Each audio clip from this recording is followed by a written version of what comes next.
आता आपण पुरीसाठी पीठ मळून घेऊया। त्यामध्ये लागणारे साहित्य थोडा जिरा, थोडा ओवा, थोडे मीठ आणि 1-1.5 चमचा तेल। पुरीचं पीठ मळून झालेलं आहे। असं घट्ट पीठ मळायचं। आता आपण त्याला 1-2 मिनिटं असंच ठेवून देऊया आणि पुऱ्या लाटायला घेऊया।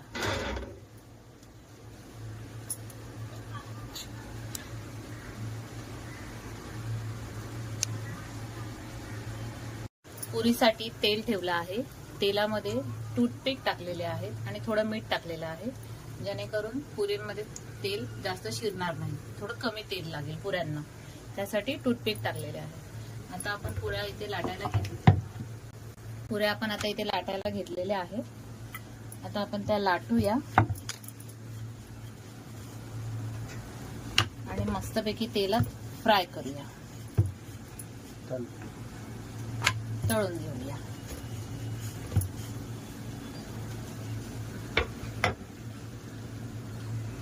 पुऱ्यांचं तेल तापलं आहे की नाही ते चेक करूया। तेल तापलेलं आहे, पुरीला बुडबुडे आलेले आहे। आता आपण त्यात केलेल्या पुऱ्या सोडूया। एकदम सावकाश सोडा, अंगावर येतं तेल।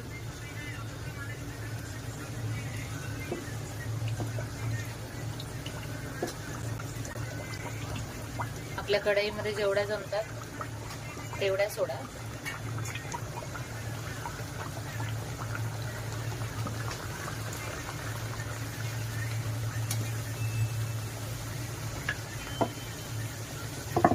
छानपैकी फुगल्या पाहिजे।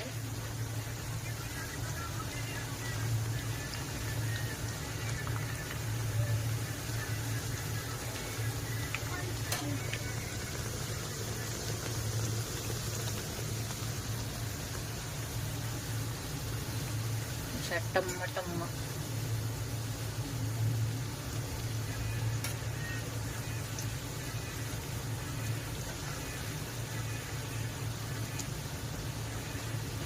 अशा प्रकारे पुऱ्या सर्व आपण तळून घेऊया।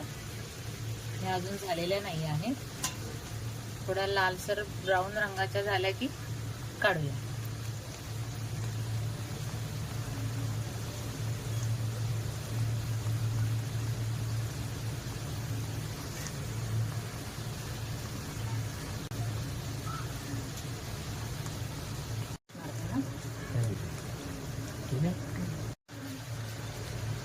अशा लाल पुऱ्या करायच्या,